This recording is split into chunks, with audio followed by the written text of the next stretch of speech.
Bienvenue sur Le Goûter, le podcast où je vais à la rencontre de personnes qui donnent vie à leurs idées. Ce mois-ci, j'accueille Pierre Poux, avec qui on va discuter de saucisses, de rencontres, de couleurs et une carte blanche spéciale à deux invités où on parle céramique.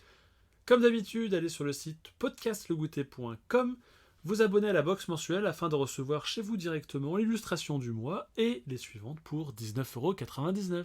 Niam niam niam niam niam niam niam niam niam niam niam niam niam niam niam niam. Bonjour Pierre. Bonjour Arthur. Bonjour. T'es la première voix masculine sur ce podcast. Merci. Cool. Et du coup, je t'ai un petit peu présenté dans l'introduction. Ok. Et là, je vais te laisser quand même la parole pour te présenter par rapport à le parcours scolaire et professionnel. Ok, ça marche. Alors du coup, je m'appelle Pierre Poux. Le X se prononce. Je suis illustrateur. Du coup, pour mon parcours, on va dire scolaire, j'ai fait un bac S. Après, je suis passé par une prépa d'ingénierie. Ok. Du coup, pendant 2 ans. Parce qu'en fait, mon père était ingénieur et ma mère venait plutôt du milieu artistique. Donc j'étais ballotté, on va dire, entre ces deux univers depuis ma naissance. Ok. Et j'avais un peu du mal à choisir parce que j'aimais beaucoup les deux. Mais en fait, je me suis vite rendu compte que la science, c'était pas du tout pour moi. Donc, du coup, je suis revenu, on va dire, aux premiers amours de l'art et du design. Et j'ai intégré, du coup, Olivier de Serres à Paris, où j'ai fait, du coup, une mana et un BTS en design graphique. Une Print. manette, C'est une mise à niveau. Ok. Du coup, c'est une mise à niveau, un an de mise à niveau, en fait, où on touche un peu à tout. Et ce qui nous permet après de choisir vers quoi on veut s'orienter, donc plus soit produit, design d'intérieur, espace, machin. Et du coup, moi, c'était plus le design graphique qui m'intéressait, Ok. et le print en particulier. Et du coup, j'ai fait mon BTS là-bas, et je suis sorti du coup en 2016. Et après, je suis directement parti sur Nantes avec ma copine. Et je me suis mis installé en tant qu'indépendant. Peut-être rien à voir, mais là, tu parlais donc c'était à Paris. Ouais, Là, on est à Nantes. ouais. Il y a une raison, t'es Nantais Ouais, c'est parce qu'en fait, à la base, du coup, moi, comme je suis né à Paris et que j'ai passé toute mon enfance et du coup ma début de vie d'adulte, on va dire, à Paris, j'avais envie de bouger. Ça, c'est une envie qui me taraudait depuis très longtemps. Ok. On a pas mal voyagé avec mes parents quand j'étais petit, donc du coup, j'avais quand même ce goût aussi d'aller découvrir un petit peu ailleurs. Et en fait, après l'école, à la base, je voulais partir, enfin avec ma copine, du coup, on voulait partir au Canada parce qu'on avait des potes qui étaient partis quelques années avant. Et on avait regardé un petit peu tout ça, machin. On avait postulé au PVT. Et en fait, on l'a pas eu. Donc, vu que c'était, en fait, ça venait de changer. Et avant, c'était le premier arrivé, premier servi. Et là, nous, l'année où on a postulé, c'était en gros tirage au sort. Ok. Donc, du coup, on est resté pendant 1 an dans ce qu'ils appelaient les bassins là, de sélection.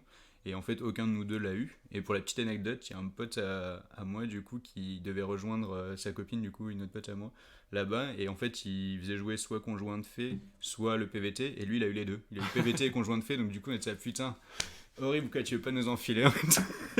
Donc voilà, mais bon.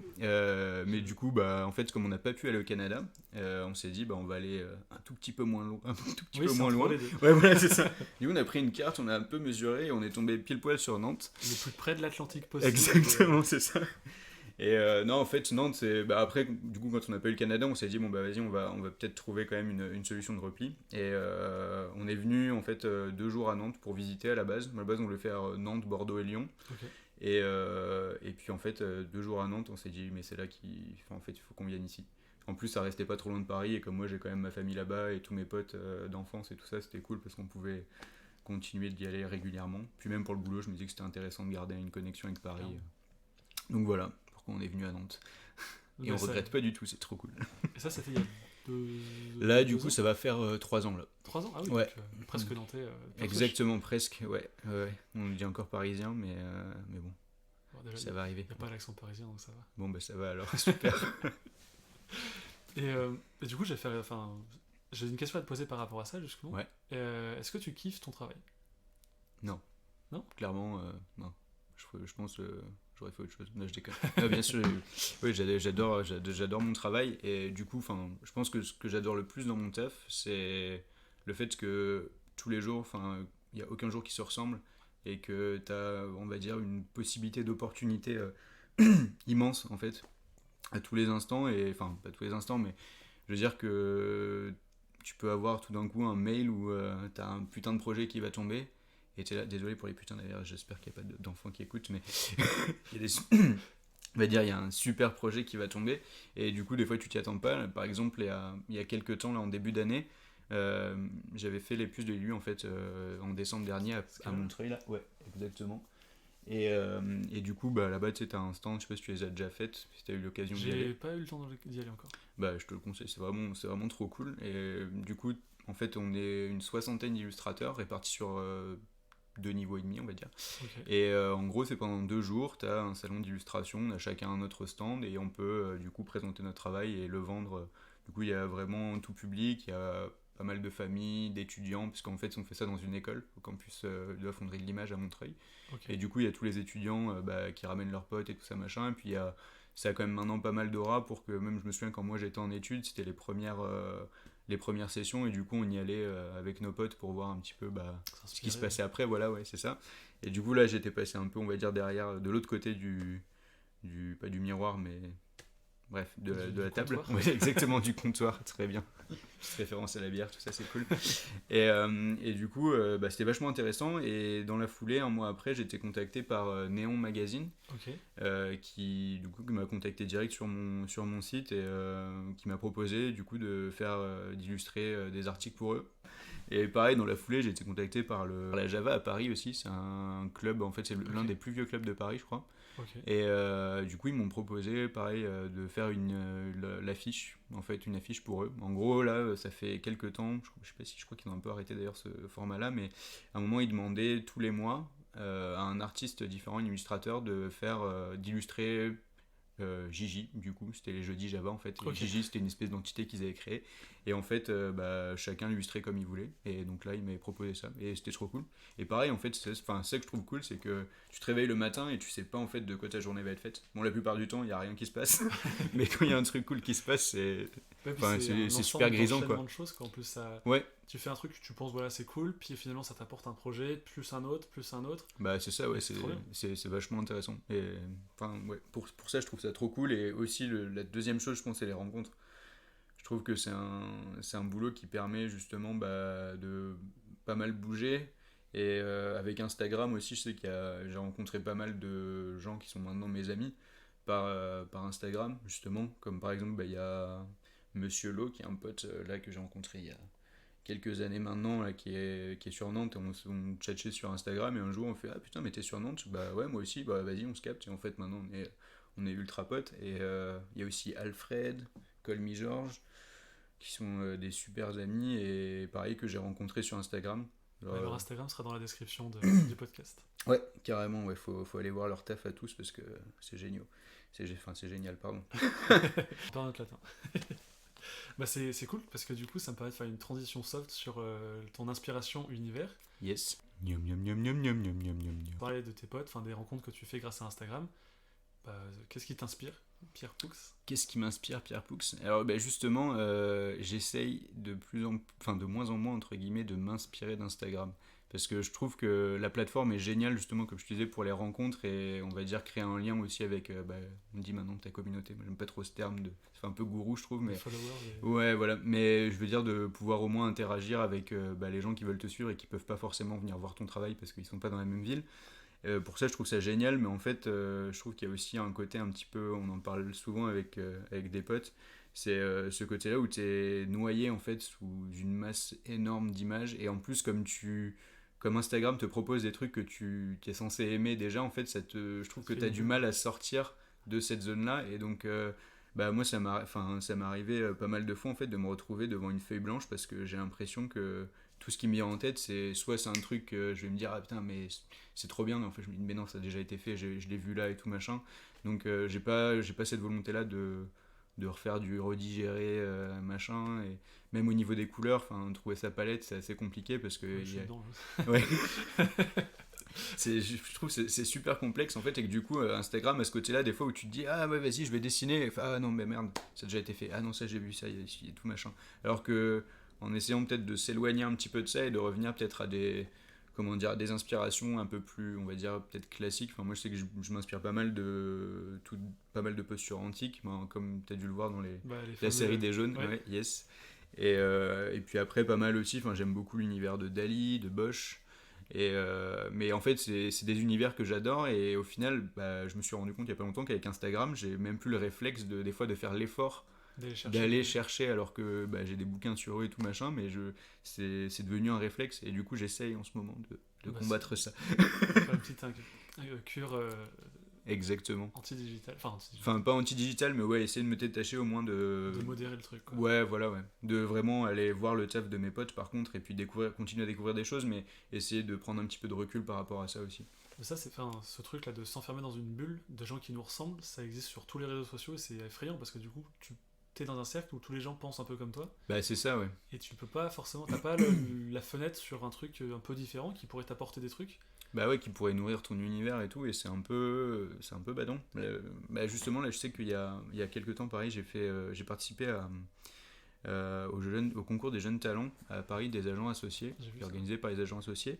Et du coup, bah, c'était une super opportunité de pouvoir rencontrer des professionnels du métier et d'avoir un retour en fait sur mon travail parce que bah, c'est vrai qu'en fait, bah, à part les copains, on va dire, pour ça les potes c'est super cool, mais c'est vrai que d'avoir le retour de vrais professionnels de l'image en fait, qui savent aussi ce qu'on peut attendre de toi dans le cadre d'une commande, c'était vachement intéressant et est venue cette question justement, enfin cette remarque de l'univers où il fallait, enfin je sais que moi on m'a conseillé justement de l'élargir un peu et du coup bah, peut-être d'aller trouver aussi d'autres systèmes de comment dire de garder cette identité là que j'ai créée qui je pense est on va dire dans une voie pour devenir une espèce de signature pour moi.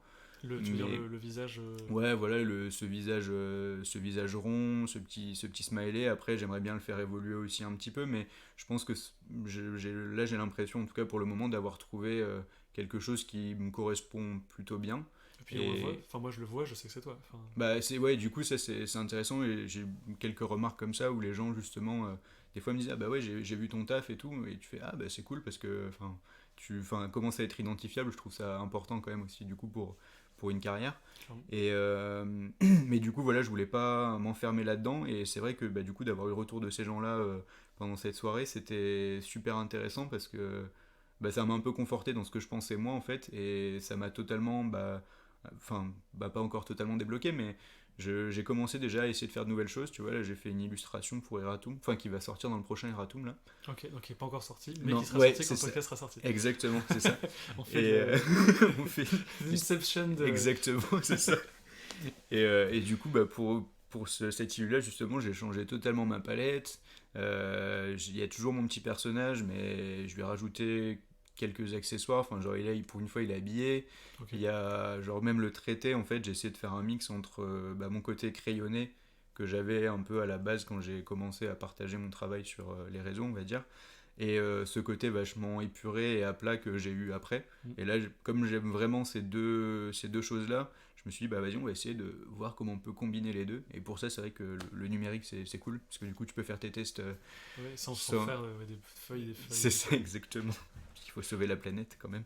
Ouais, mais ça m'intéresse de le voir. Enfin, je le regarderai. Ah bah carrément, je te montrerai ça. Yes. Je te dirai ce que tu en penses. Si je vais pas dans la bonne direction, faut que tu me dises. Moi ça me plaît, hein, donc. Yes. Et je t'avais dit par message, tu connais le manga Assassination Classroom? Ouais, alors pareil, je crois que tu es la deuxième personne à m'en parler. C'est vrai. Parce que moi c'est vraiment le. Alors ça n'a rien à voir, hein. C'est pas du tout la même idée derrière. C'est un manga en fait où c'est un tueur d'élite qui se fait transformer, je sais pas par quelle matière, ouais, en prof, du coup, avec des tentacules ouais. et tout et un visage rond. Et moi ça m'a fait marrer. Je me suis dit tiens c'est trop bien et tout. Moi j'adore, c'est trop bien. Ouais, j'avais regardé justement un peu, je sais plus si j'avais regardé avant qu'on me le dise ou après, mais du coup je trouvais ça. Je crois que j'ai regardé 2-3 épisodes, mais c'est vrai que le délire est marrant quand même. C'est pas mal. Et les traits sont très neutres. Ouais. Est-ce que c'est une volonté justement qu'on projette l'émotion qu'on veut dessus, ou c'est une volonté de ta part justement de rendre anonyme? Alors du coup en fait ces personnages du coup ils sont arrivés après tu sais, la période un peu crayon papier avec les masques, où justement là les masques pour le coup c'était une volonté de pas pouvoir identifier en fait de personnages derrière, et que entre guillemets tout le monde, enfin que ça puisse être n'importe qui. Et il y avait même ce côté là dans mes premiers dessins au crayon papier où on pouvait même pas des fois savoir si c'était une femme ou un homme. Enfin j'essayais vraiment d'enlever tout le côté genré. Bon après on va se dire peut-être il avait pas de cheveux longs, il avait pas de seins, donc du coup c'est un homme. Après moi je voulais aller un peu plus au-delà de ça. Mais en fait, moi, ouais, c'était ce but-là. En fait, déjà aussi, je pense, de créer une espèce d'identité, en fait. J'avais besoin de créer une espèce de système que je pouvais réutiliser et du coup, après, changer quelques éléments, mais garder une base, en fait, Ok. qui puisse être reconnaissable. Et d'où venait ce masque. Après, il y avait un moment aussi, j'avais pensé à une explication de... Genre, c'est une espèce de masque par rapport au fait où aujourd'hui tout le monde paraît heureux et qu'en fait c'est une espèce de façade et tout machin. Ouais, après, je pense que c'était peut-être implicitement une critique que je faisais dans mes dessins, mais après, il n'y avait pas. Enfin, dans les illustrations que je faisais, il n'y avait pas forcément de critique, on va dire, politique ou sociétale dedans. Après, je pense que ce qui est intéressant aussi, c'était que chacun puisse voir ce qu'il voulait. Et après, c'est vrai que ce masque, en fait, soulevait des questions. Et du coup, c'est pour ça que souvent on me demandait, ah, mais c'est une critique et tout machin. Donc, je trouvais ça marrant d'aller chercher un peu plus loin. De t'imaginer le cartel, c'est des fois comme quand tu vois dans les musées, genre. Ouais, quelle est l'idée derrière, mais Oui, c'est ça. il n'y en avait pas en fait. Ou tu sais, t'as juste une toile avec un jet de peinture et t'as un mec qui t'a pondu une espèce de roman pour t'expliquer pourquoi il a fait ça. Je trouve ça génial. Et du coup, ouais, peut-être pas un roman, mais saucisse. Saucisse. Alors, la saucisse. Pourquoi C'est la même pas une saucisse question, mais juste C'est même pas une question. Je vois pas pourquoi tu parles de saucisse parce que je crois pas en avoir dessiné. Pas trop, non? Non, pas trop. Alors pourquoi la saucisse En fait c'est venu un peu par hasard, je pense. J'avais bossé en fait pour des potes à un moment et du coup qui ont monté Pause Hot Dog. Ok. Du coup en fait c'est quand je suis arrivé à Nantes, j'ai rencontré du coup un des gars qui a monté ça et il avait vu mon travail, il trouvait ça assez cool. Et j'avais pas encore mis de saucisse du coup dans mes dessins, mais il trouvait le côté masque et tout machin assez rigolo. Et du coup, il m'avait proposé en fait de faire des illus pour eux. Et voilà, donc du coup, j'avais créé quelques dessins avec justement des saucisses qui faisaient un truc à hot dog et toujours le masque. Et au final, en fait, du coup, ça s'est pas fait parce que ils ont choisi du coup une autre identité, Ok. mais qui est très bien aussi. Et en fait, moi, j'avais ces dessins-là. Et je me suis dit, faudrait quand même que j'en fasse quelque chose, parce qu'en plus, je trouvais que la saucisse, du coup, était intéressante à traiter, et puis j'adore manger. Et du coup, je trouvais ça ouais, sympa, en fait, à décliner. Donc je me suis dit, écoute, je vais faire une série là-dessus. Et c'est de là, en fait, qu'était partie ma première expo, que j'avais appelée Touchez pas au Frichti, Ok. du coup, que j'avais fait au Kafka à Nantes. Et du coup, il y a 2 ans maintenant. C'est une référence à Touchez pas au Bisbee, non? Ouais, exactement. Et du fameux Bernard Blier, non? En fait, ouais, c'était une référence à ça, et, parce que du coup, aussi, j'adore le cinéma d'Audiard, justement pour tout ce côté-là, un peu, enfin, les tontons flingueurs, Tonton Flingueur, c'est une ouais, référence. c'est une référence, et puis en fait, t'as tout ce côté-là aussi, genre, ultra bon vivant, et justement, à l'époque aussi, où, enfin, je trouve que les dialogues étaient juste dingues. Enfin, je vais pas m'étaler sur le sujet, mais voilà, je trouve que c'est vraiment génial. Et du coup, il y avait cette mini référence. Et du coup, j'avais fait créer cette expo où il y avait Touchez pas au Frichti, où tu avais pas mal de personnages qui commençaient à arborer un peu la saucisse, mais du coup, tout au crayon papier. Ah, parce que moi j'ai en tête l'image où il y a. Enfin, c'est la couleur jaune avec le mec sur le barbecue, c'est pas là-dessus? Ouais. C'est après? Non, ouais, ça c'est après en fait que c'est arrivé, où du coup, j'ai fait cette première expo là en septembre, il y a 2 ans au Kafka, et du coup, il y a 1 an, je faisais une expo à Mauvais Genre, du Ok. coup, qui est une boutique d'ailleurs très très cool, si vous avez l'occasion d'y aller, tenue par une nana très sympa qui s'appelle Anne-Flore. Une friperie vintage qui est très bien. Et il y a même maintenant un tatoueur à l'étage, Ok. Brice Poil, qui est pareil, qui fait du super bon taf. Et du coup, en fait, j'avais la possibilité d'exposer là-bas, donc je voulais créer une nouvelle série. Et en fait, dans l'été, quand je préparais mon expo, je me disais, je sais pas si j'ai envie forcément de continuer dans le crayon papier parce que ça demande pas mal de taf. Et puis, surtout que par rapport à l'intérieur où elle avait en fait une couleur qui pétait bien à l'étage, je voulais un truc qui puisse ressortir aussi. Ok. Et puis même en fait le perso avec le masque, je trouve que ça avait un côté un peu angoissant qui me correspondait pas forcément parce que je suis d'une nature on va dire plutôt joyeuse je pense. Et du coup je me suis dit vas-y je vais pas repartir de zéro mais je vais essayer d'épurer tout ça un peu. Et du coup j'ai passé je pense bien 2 semaines en fait à dessiner mais tout et n'importe quoi, tout ce qui me passait par la tête. Au début c'était vraiment dégueulasse, je dessinais des trucs, je ne sais même pas d'où ça m'est venu mais bref. Et puis à un moment en fait je sais plus comment ça s'est passé mais j'ai dessiné cette forme ronde justement pour la tête Et en fait, je me suis dit, bah tiens, je vais essayer de mixer le côté un peu, on va dire, bah, justement, Grèce antique qui était déjà assez présent dans mon travail, avec un côté un peu bah, bibendum. Ouais, c'est ça le lien Ouais, avec les côtés, les vraies rondeurs sur le corps, même les bah, pieds qui sont oui, vraiment. voilà, c'est ça, en fait, un peu tout est gonflé, mais du coup, tout est musclé disproportionnément, et j'ai bien dit, oui, je pense. Oui, je pense. Oui. Mais du coup, en fait, tu sais même plus, c'est, bah, comme on dit, de la gonflette ou du vrai muscle. Et je Encore une trouvais critique. Correct, merde, je critique. Je ne suis pas critique du tout. Mais en fait, voilà, c'était essayer de créer un personnage un peu rigolo, du coup, qui me correspond le plus, je pense. Et j'ai trouvé un peu ce système-là. Et après, bah voilà, j'ai créé cette série parce que j'aime bien bosser en série à chaque fois pour essayer d'aller voir jusqu'où je peux amener le schmilblick, comme on dit. Que des références dans ce podcast. C'est ça. Et voilà, on va dire que j'ai trouvé ce truc-là avec ce fond jaune. Du coup, je trouvais que ça harmonisait aussi l'expo. Et ça matchait bien parce que je crois que si je me souviens bien, c'est un bleu un peu canard qu'il y a Ok. dans son shop. Et du coup, ça faisait un beau contraste. Donc ça rendait un truc cool. Et voilà. Moi, j'aime bien alors, il y a deux trucs. Genre le côté, j'ai une base, et en fonction des rencontres que tu fais, ça évolue. Ouais. Et tu t'inspires du coup des retours, ce que tu as dit avec des professionnels, ou même là, tu es dans une boutique, tu as une contrainte de couleur de mur, tu dis je vais travailler par rapport à ça pour refaire Mm. Mais un alors pareil, personnage. je pense que la contrainte du mur, en fait, là je l'ai dit comme ça maintenant, mais je pense qu'elle était un peu inconsciente parce que je... Comment dire, le fond jaune, en fait, je sais même plus comment y arriver. En fait, je crois qu'à la base, j'avais fait juste mes dessins au trait noir, tu sais, sur fond blanc. Ça ressortait pas forcément. Et ouais, et puis bah, je sais plus, il y a pas mal de potes qui me disaient, bah faudrait que tu te mettes à la couleur et tout aussi. Et ma copine qui me disait, bon, le noir et blanc c'est sympa, mais essaye la couleur, tu vois, ça peut être sympa. Et du coup, bah, j'ai fait, ok, bah, je vais mettre un fond Jaune. ouais, c'est ça. Comme ça, bah, c'est pas un fond blanc, c'est un fond jaune, il y a de la couleur. Donc, du coup, c'était, on va dire, un premier pas dans la couleur. Et après, c'est vrai que maintenant, du coup, j'essaye un peu plus dans mes derniers travaux, là, de vraiment travailler la couleur et du coup, d'essayer de trouver un peu bah, pareil, une palette et puis de jouer un petit peu avec toutes les nuances pour C'est vrai. Parce que moi je voilà, sais que toujours évoluer. la couleur c'est le pire. Enfin, pour moi c'est le pire. Ouais, je trouve ça compliqué Et, aussi. et c'est osé. Enfin, moi je sais pas si je le pourrais, mais genre faire, à part le noir, faire une seule couleur sur l'illustration. Ouais, mais en fait, je sais pas. Ouais, c'est pas osé, je trouve que c'est la facilité comme ça. Tu Ah fais, ouais, parce que moi j'aurais peur en fait du vide autour. Je me dirais merde, faut peut-être que je mette un truc là, un truc là. Ah, Et je saurais pas comment tu veux dire d'avoir juste un perso et Ouais, limite comment ou juste le. un élément graphique en fait et Ouais, d'avoir.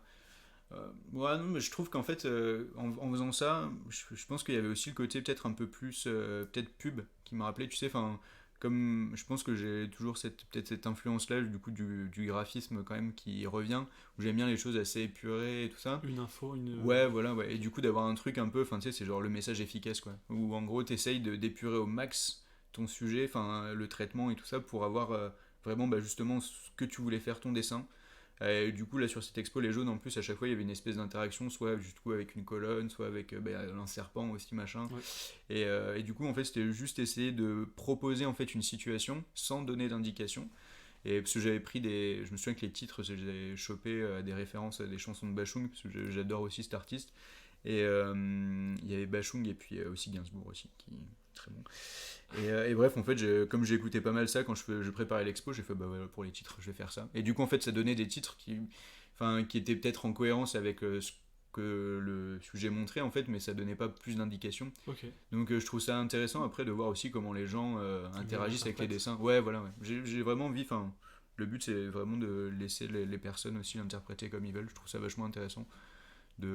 Après d'avoir les retours justement quand les gens ils font ah ouais moi je vois ça et tout genre ah ouais ok ouais c'est marrant bah, j'ai pas du tout pensé à ça mais ouais c'est cool et justement ça aussi ça peut te faire évoluer en disant ah bah ouais j'ai peut-être bah du coup le sujet dont tu me parles je vais peut-être le traiter d'une manière différente et tout machin enfin, c'est voilà je trouve ça cool de Non, laisser cette j'aime bien. liberté. Et du coup, là, j'ai juste posé une dernière question sur l'inspiration et l'univers, Ouais. qui n'a rien à voir. Est-ce qu'il a un nom, le personnage? Ah pas du tout. Non. Il a pas de nom. Je sais pas, il y a des gens, il y a des gens qui me disent qu'il me ressemble. Du coup, je sais pas trop comment le prendre parce qu'il a quand même une tête bien ronde. Et bon, voilà. Après, je sais que je suis pas tout mince, mais ouais, non, il a pas de nom. Bon, c'est mon perso, mais ouais, il a pas encore de nom. Mais je trouve que c'est cool de pas lui en donner. Comme ça, au moins, bah, pareil, on reste dans ce truc-là où il n'y a pas d'identification forcément et que ça peut être n'importe qui, et ça c'est cool. Pouxy. C'est ça, Pouxy. Ah, Pouxy, c'est marrant, c'était mon surnom de mes potes. Ils me donnaient mes potes, genre au collège. Ça remonte. Oui, ça remonte un petit peu. J'ai perdu quelques cheveux depuis. On a tout changé. Hein. Niom, niom, niom, niom, niom, niom, niom, niom. Et bah, du coup, là, on attaque la partie technique. Ouais. Donc, est-ce que tu peux nous parler de... T'as parlé auparavant dans l'interview là, de ta technique au crayon, t'es passé au numérique. Ouais. D'ailleurs, tu m'as montré l'iPad géant que t'avais, je sais pas où est-ce qu'il est. Là. Il fait 20 pouces. Non, je sais même pas où je l'ai mis, tiens. Il est pas dans la boîte là? Ah, il est là. Donc là, t'es vraiment à la tablette avec Alors, le stylet, etc. ouais. pour travailler? Ouais, bah ça je l'ai chopé il y a 1 an ou un peu plus maintenant, je sais plus, je me souviens plus. Et du coup, c'est vrai que c'est vachement, en fait c'est vachement Bah, pratique. C'est un 13 pouces, je dirais, parce que c'est comme. C'est ouais, c'est 12, ouais, c'est 12,9 je crois, ouais, c'est ça. Mais du coup, c'est vrai que c'est vachement pratique comme outil. Et bah justement, je pense que c'est grâce à ça aussi que je me suis un peu débloqué au niveau de la couleur, parce que tu as ce côté-là où tu peux faire des tests et puis c'est rapide. Et après, il y a juste un truc du coup là que je vais essayer maintenant de changer aussi. Tu vois, j'essaie toujours de me. Il faut changer. Comment dire, de prendre un peu de recul sur les choses. Mais comment dire, là le côté numérique, je trouve ça vachement bien parce que tu as la facilité en fait de pouvoir produire rapidement et des fois même de pouvoir dupliquer un truc et de le réutiliser dans une autre illustration et tout ça. Donc je trouve que le système, on va dire, est intéressant pour faire évoluer ton style. Mais après, ce que je trouve dommage, justement, c'est qu'il n'y a plus d'originaux. Enfin, je sais que j'aime beaucoup le côté dessin original aussi, pour revenir du coup au côté plus crayon papier que j'avais à la base. Et c'est vrai que du coup, là, dans les derniers dessins que j'ai fait, tu vois, genre à part les versions numériques, j'ai aucun original et du coup, ça me fait un peu chier. Enfin, de pas avoir tu vois, cette texture, des fois le grain que t'as avec le papier, le crayon et. Ah, tu peux l'imprimer sur un. Je l'imprime, mais du coup, je trouve que t'as pas le côté original d'avoir, vraiment taffé une illustration avec tout ce que ça implique de risque en fait pendant l'illustration de la foirer, tu vois. Genre là, tu fais juste commande Z entre guillemets et puis hop, c'est pas grave, on n'a pas vu, tu vois. En sérigraphie, tu pourrais le sortir. Ouais, mais pareil, parce que du coup, ton dessin, là, j'en ai sorti un d'ailleurs, je te montrerai tout à l'heure là, en sérigraphie. Mais du coup, j'ai en fait le dessin, je l'ai fait sur la tablette et après, je fais le calque et puis t'as juste à racler, donc c'est cool. Mais genre, ce qui me manque en fait, c'est ce côté-là où tu te dis, même si tu le réimprimes après, le dessin à la base, il y en a qu'un, tu vois. Oui. Il a été créé genre sur papier, il y en a qu'un, il a été fait au crayon papier ou à la gouache ou au crayon de couleur, et d'avoir en fait ce rendu-là qui me manque un petit peu, je pense. Du coup, c'est pour ça que je vais essayer peut-être de me mettre à la peinture, et je suis allé graffer il y a pas longtemps avec un pote là.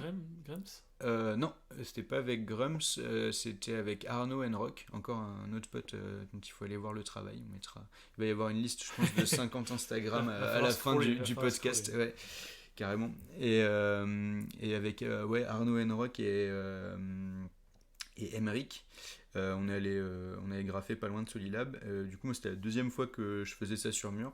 La première fois, c'était avec pareil, un autre pote, un pote d'enfance avec qui on s'était perdu de vue pendant à peu près 10 ans. Que j'ai retrouvé, qui s'appelle Bébar. Enfin, ouais, c'est son nom. Je te mettrai une liste. C'est Bébar ou Bébarbari, ça dépend. Et du coup, en fait, c'est lui qui est vraiment issu pour le coup du graffiti.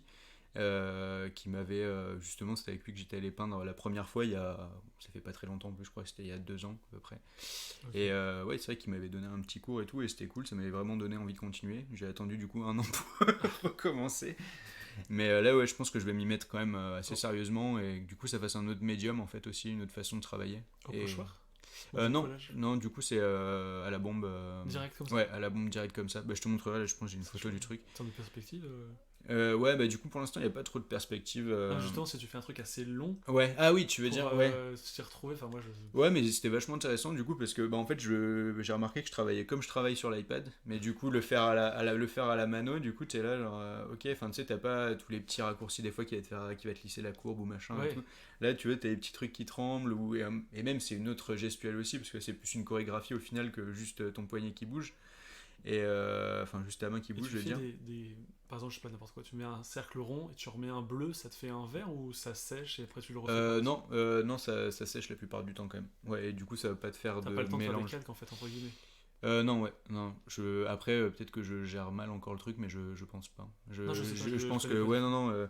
Là, de ce que. Enfin, en fait, quand tu passes une couleur, tu vas repasser dessus et puis ça va te remettre la dernière couleur en fait que t'as passé. Si tu veux faire un vert, faut que t'aies une pompe verte. Ok.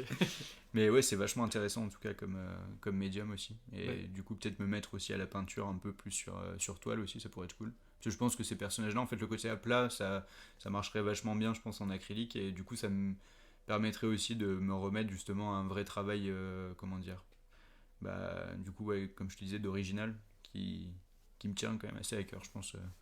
D'avoir, tu sais, pendant une expo, quand tu vois, je pense quand tu viens voir une expo et que tu vois genre des trucs imprimés, que tu vois un original, Mm. t'as le côté quand même de voir vraiment la matière et tout de l'original. Je pense que ça fait toujours plaisir aussi de. Original dans le sens unique. Ouais, Vraiment, voilà, unique, enfin en fait un truc fait sur papier, quoi, enfin à si l'ancienne, t'en fais avant le deux, numérique, on va dire. les deux seront pas les mêmes, c'est ça. Ouais, c'est ça exactement, ouais, carrément. Parce que du coup, moi, ça me fait penser à la quille. Ouais, On en parlait un petit peu tout à l'heure, mais yes. est-ce que tu peux nous en parler un peu plus de la fameuse quille? De la fameuse quille, alors. Qui est trop cool d'ailleurs. Bah, merci beaucoup. Je trouve ça. Enfin, l'objet est cool de base, Yes. une quille. Et d'où est venue cette idée en fait? Bah alors elle vient pas de moi. En fait c'est Stupid Crap, qui est une boîte en fait en Australie qui qui vend des comment dire attends, je confonds de nom parce qu'ils ont plusieurs boîtes. Parce que C'est moi pas ça. j'avais I can't believe it's not Goethe. Ouais, bah en fait ça du coup ça c'est un show qui est du coup organisé par Stupid Crap, du Ok. coup qui est en fait une espèce de boîte en Australie qui vend pas mal d'artistes et c'est un truc plutôt orienté pop culture. Ok. Donc tu vas avoir des trucs un peu à la Roy Lichtenstein, tu vas avoir pas mal de Hartoy aussi, tu vas avoir Des des skates, références ce truc. ouais voilà ouais, des références vachement pop. Et du coup en fait ils ont aussi un mec qui bosse là-bas qui tient un truc où ils font des pins. En fait une société où ils font des pins qui s'appelle Pinzilla. Ok. Et en fait j'étais passé par eux parce qu'un pote du coup m'avait donné leur contact pour faire des pins parce qu'il les faisait là-bas. Et en fait, tu pouvais commander, parce que je voulais en faire depuis longtemps, mais le problème, c'est que tous les trucs que je trouvais, tu pouvais en commander au moins 500, enfin, pas moins de 500. Et du coup, j'étais là, genre, ah, non, mais j'ai pas les thunes C'est pour en beaucoup, commander ouais. 500, quoi. Et puis en plus, ça coûte, enfin, ouais, du coup, ça coûtait vachement cher. J'étais là, genre, ah, non, c'est pas possible. Et du coup, il m'a dit, bah là-bas, tu peux en commander 100 minimum. C'est Donc, du coup, j'étais là, ah, c'est cool. Et j'avais fait un premier pins avec eux. Et puis, un an après, j'en ai fait un deuxième, là, le petit cocktail. Et. bien. Et en fait, à la suite de ça, quelques temps plus tard, il y a justement Stupid Crap, le mec avec qui j'étais en contact pour faire les pins, qui bosse aussi à Stupid Crap, du coup, qui me contacte, qui me fait en fait, j'organise un show en Australie, il y aura 30 artistes internationaux. Et en fait, le show s'appelle, comme tu as dit, I Can't Believe It's Not Cutter. Et en gros, le délire, c'est je file une quille à chaque artiste. Donc, et puis après, en fait, vous faites ce que vous voulez dessus, quoi. Vous l'interprétez comme vous voulez. Ah, moi je pensais que c'était carrément imprimé dessus. Non, c'est toi qui as vraiment peint Ouais, le. c'est pas un là pour le coup, c'est un original et c'est pour ça aussi que enfin en fait là à ce moment-là, je me suis c'était la première fois que je faisais une peinture en fait, on va dire dessus, enfin sur un support en plus super. Je commençais par le plus facile, genre un truc où tu peux pas faire de transfert donc tu fais tout à la main comme Oui, ça. avec des belles courbes. Et puis Ouais. même la surface doit être un peu bizarre, non? Bah là du coup j'ai tout poncé. Ah oui. Ouais, j'ai tout poncé et parce qu'elle arrive vraiment enfin Brut. comme ouais brute, enfin tu vois elle était vitrifiée, enfin tu sais elle était dorée et tout machin. Et j'étais là, ok super. Du coup tu ponces tout ça jusqu'à quasiment revenir au bois et puis après j'ai repassé 2 couches de blanc et puis là j'ai attaqué mon dessin que j'avais quand même préparé du coup un peu sur tablette et sur papier avant. Et puis j'ai fait du coup tout à l'acrylique et au Posca. Et, et en fait, du coup, après, je l'ai renvoyé et j'ai pu faire partie du coup de cette expo là-bas qui se tenait, je crois, en mai. C'était en mai de cette année là. Ok. Mais c'était super intéressant ouais, comme expérience parce qu'en plus, mais pareil, tu vois, ça fait partie des moments dont je te parlais tout à l'heure. C'est genre le matin, tu sais pas qu'on va te contacter pour ça et là, t'as le message, on te dit, tu veux pas exposer en Australie? J'étais ouais, carrément. Après, ils m'ont dit qu'ils me paieraient pas le billet donc il y a que la qui allait. Moi, je suis resté à Nantes. En foot. C'est ça, j'ai eu que les photos. Mais non, ouais, c'est vachement cool comme expérience, quoi. Donc, Ah, puis ouais, de te même, dire que... Même tu parlais d'original. Ouais, Là, c'est encore plus original parce que tu travailles à plat. ouais, Et là, t'as du volume avec. Enfin, ça doit être. Enfin, dans la tête. Je t'avoue que j'y ai passé je sais pas combien de temps, je pense plus d'une semaine en vrai. Ah mais je te crois faire C'était, facilement parce qu'il y a la perspective du truc, c'est bombé d'un côté, pas de l'autre. Ah bah j'ai repassé du blanc plusieurs fois. Je dis putain. Une autre. C'est ça exactement. Ouais. Ah mais en plus tu sais, j'avais fait des décors un peu à la grecque sur le dessus et tout ça, machin.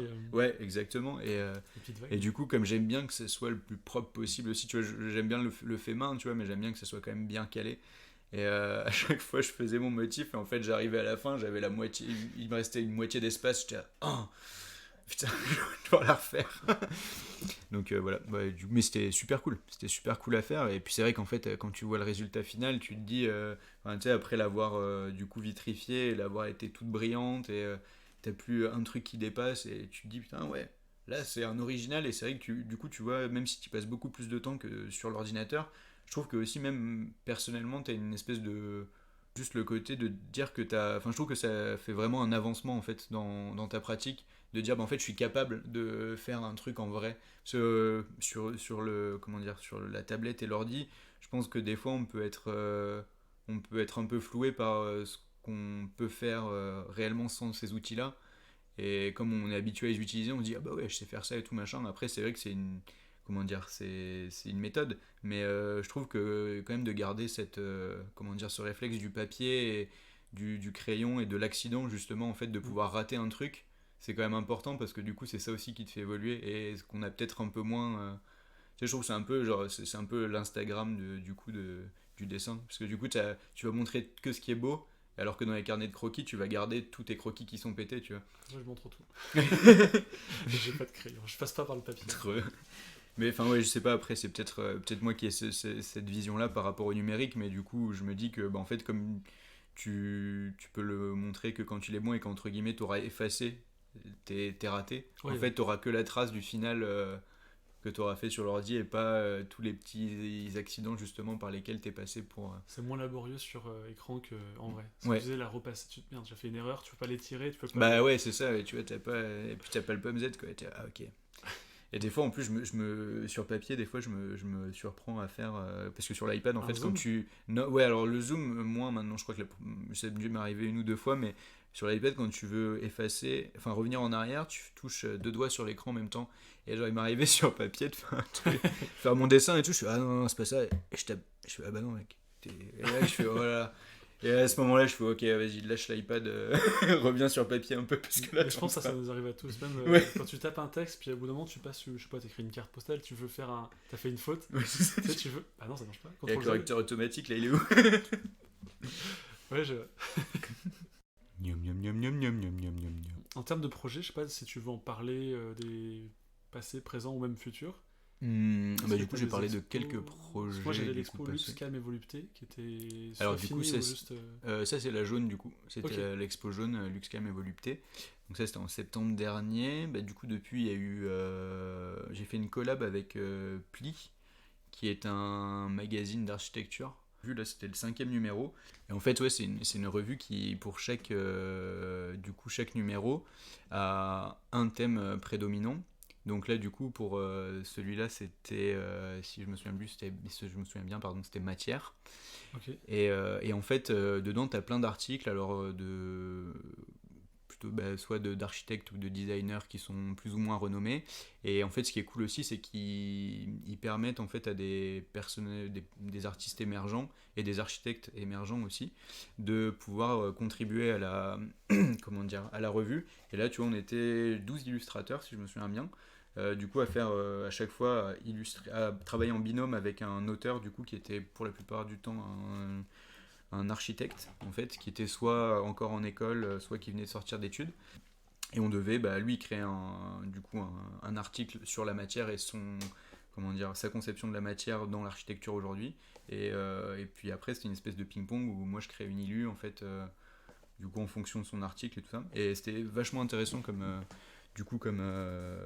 collaboration et surtout que l'équipe de Pli aussi était super cool et c'était vachement enrichissant parce que ils créent vraiment des événements, enfin à chaque fois qu'ils sortent le magazine, enfin la revue pardon, c'est tous les ans, une fois par an. Okay. Et il y a vraiment une expo, enfin on avait fait une expo, le lancement au pavillon des canaux à Paris.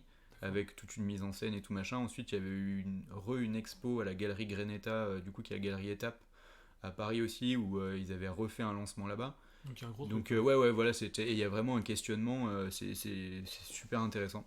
Et donc pareil, je mettrai en Instagram, il faut aller voir ce qu'ils font, parce que c'est génial. Donc du coup, il y a eu ça. Ensuite, il y a eu les puces de Lu. Ouais. Il y a tes timbres aussi, non? Ouais, il y a eu les timbres, mais oui, c'est vrai que c'était juste après en fait les timbres. Bah oui, tu vois, j'allais dire après les puces de Lu, mais c'était avant en effet. Bah oui, du coup, il y a eu les timbres avec Maison Tangible. Mm. Et ça, pareil, c'était trop cool. Bah, en fait, Aurélien, du coup, qui m'avait contacté pour faire l'interview timbrée, du coup, je l'avais rencontré aux puces de Lilu de l'année d'avant. Ok. En fait, où on était aussi tous les deux exposants et on était vraiment pas très loin, du coup, au niveau des stands. Du coup, on a eu l'occasion de discuter un peu, de se rencontrer. Et voilà, je pense qu'on s'est plutôt bien entendu. Et du coup, il m'a proposé ce format d'interview timbrée qui était très très sympa. Et c'était la première interview que je faisais d'ailleurs, donc c'était assez rigolo. Et du coup, il proposait en fait à chaque artiste, il en a fait une cinquantaine si je me souviens bien. Au moins, ouais. Et du coup, il proposait à chaque artiste à chaque fois de répondre aux questions et ensuite de créer une série de 3 timbres. Alors là, on était vraiment libre après, donc c'était carte blanche, un peu comme toi, du coup, donc c'était cool. Tu te souviens de ton adresse à Londres? Parce que du coup, j'ai lu l'interview. Ah oui, Je te demande, je sais même plus ce que j'ai mis. je crois que La c'était. grosse maison, the big house. Ouais, c'est ça. Ouais, Avec un grand jardin, je crois. Oui, c'est ça, avec un grand jardin. Ouais, ça serait un peu le rêve. Je t'avoue que l'Angleterre, j'aimerais bien. Ça, c'est un endroit où j'aimerais bien vivre un jour. Ça me. Moi, ça va faire. C'est mon Juste le nom Eldorado. du. Ouais. Ouais, je sais pas. Après, quand j'ai revu le truc, j'étais là, genre, ah, j'aurais pu trouver quelque chose de mieux quand même. Mais bon, c'était rigolo. J'essaie de la faire en one shot, un peu comme si j'étais avec lui, alors que j'étais derrière mon ordi. Mais bon, vous voyez, les questions et tout. Mais c'était pour jouer un peu le jeu on va dire, comme si c'était en direct. Ouais, du coup, il y avait les timbres à créer là, et c'était vachement, pareil, c'était super cool parce que il y avait le format en fait qui était imposé entre guillemets du timbre. Donc, je pense qu'après chacun, on pouvait se dire, en fait, le timbre il peut être très grand comme il peut être tout oui. petit. Surtout en numérique, tu peux le. Oui, voilà, c'est ça. En fait, je pense que c'était juste dans l'aspect de créatif. En fait, comme tu es sur ton écran, tu peux très bien l'élargir et te dire, c'est pas grave, ce sera un gros timbre et tout machin, et penser avec plein de détails. Mais du coup, moi, je me suis dit, je vais le penser vraiment comme un petit objet. Et c'est pour ça que j'avais créé du coup la série des Hoplites avec ces 3 personnages qui sont comme en fait contraints par le format. Oui. C'est un peu comme si c'était emprisonné dedans. Et c'était pareil, une façon aussi de. Là, c'était la première fois que je crois que je mettais 3 couleurs dans mon dessin. J'avais mis les 3 primaires, du coup il y avait bleu. Non, c'était que bleu et rouge d'ailleurs. Non, il y a que bleu et rouge. Il n'y a pas de jaune. Hein. Il n'y a pas de jaune, ouais. Il y a que bleu et rouge. Tu vois, je sais même plus ce que je fais, donc super. Mais bon, il y avait déjà 2 couleurs. C'était bien. C'est bien. C'est ça, une étape. Et du coup, ouais, c'était cool parce que j'avais aussi, je les avais traités un petit peu différemment que ce que j'avais fait dans ma série jaune. Du coup, ça m'a amené vers aussi d'autres, traiter un petit peu différemment mes formes. Et voilà, donc c'était une expérience super cool. Et là, il a fait une grosse expo avec toutes les interviews timbrées, du coup, puisqu'il a arrêté le format là. Il y en avait quand même pas mal déjà. Et du coup, il a fait une expo pour l'ouverture de sa galerie, du coup, à Paris, la Maison Tangible. Qui, pareil, il y aura l'Instagram dans l'interview, mais si vous avez l'occasion d'y passer, c'est une super galerie. Aurélien, il est adorable, et voilà, c'est un passionné. Il y a Maël aussi qui est là-bas, et pareil, 2 passionnés qui gèrent une très belle galerie. On peut dire qu'Aurélien t'a inspiré. La moustache, je crois qu'il m'a pas vu encore avec la moustache, mais Aurélien, j'arrive, je vais te faire concurrence. J'ai enlevé la barbe. Ah ouais, c'était plus pour l'été, là, il fait un peu trop chaud sinon. Et puis parce que des potes, en fait, on fait l'Anjou Vélo Vintage, je crois, il y a pas longtemps. Il y a 2 semaines, je crois. Ouais, il y a 2 semaines, et j'étais pas là, et en fait, ils m'ont envoyé une photo où ils s'étaient fait la moustache tous, du coup, j'ai fait, ok les gars. Du coup, quand je suis revenu, je me suis rasé direct. Et quand je suis allé la retrouver, du coup, c'était, oh putain, il a fait moustache. Enfin voilà, c'était une petite blague entre potes, c'était cool. Mais du coup, ça me fait penser à un truc. Oui. Parce que du coup, tu parlais des timbres, les personnages étaient contraints par le format. Ouais. Est-ce que t'es plus facilement inspiré si t'es contraint, ou si justement t'es carte blanche? C'est une très bonne question, parce que je me la pose souvent, en fait. Parce que des fois, en fait, je me dis, Tu sais, quand t'as un brief ou quoi, tu fais ah putain, j'aurais pu faire les choses autrement et tout machin.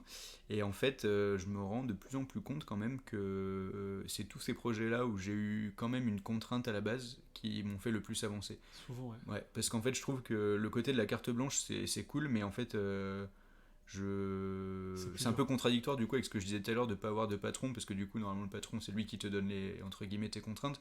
Mais enfin, je veux dire que là, ouais, c'est vrai que au moins, juste, ouais, comme tu dis, une contrainte de format ou même de couleur, en fait, ça va Pas- t'amener vers. Ça te fait turbiner, mais au moins, tu as une base quand même. Tu Mm. sais que tu as un truc sur lequel te reposer et te dire, ok, je pars de là. Alors que, ouais, c'est vrai que la carte blanche. Bon, après, tu vois, tu peux toujours, je pense, réutiliser justement des systèmes de ton univers. Et c'est pour ça que je trouve que c'est intéressant aussi de. Enfin, moi, De c'est comme faire ça les que deux. j'essaye de penser mon dessin. C'est de vraiment le penser comme des modules, en fait, que j'assemble entre eux. Ok. Et que des modules graphiques, du coup, illustratifs, que je peux ensuite réutiliser dans d'autres illustrations, avec peut-être une échelle différente ou un cadrage différent, mais que du coup, il y a quand même des espèces d'éléments redondants qui je pense permettent aussi de créer un univers assez cohérent en fait autour de tes illustrations et du coup d'avoir cette base là qui du coup sur laquelle tu peux te reposer si un jour on te dit fais ce que tu veux et du coup tu dis en fait c'est bon, enfin je Ouais, t'es fais pas ce que je lâché. veux, mais j'ai ma petite base de l'univers que je me suis créé et ça me fait ça fait du bien de te dire bon ok j'ai ça, je vais essayer de m'amuser avec ces objets là Et du coup, par dis-moi. rapport aux contraintes, est-ce que parce qu'il y a quand même pas mal de challenges sur Instagram, justement, pour les Ouais. illustrateurs, ça t'arrive d'en participer ou te dire, ah, j'aimerais bien faire celui-là, au final, peut-être par manque de temps, je sais pas. Ah ouais, carrément.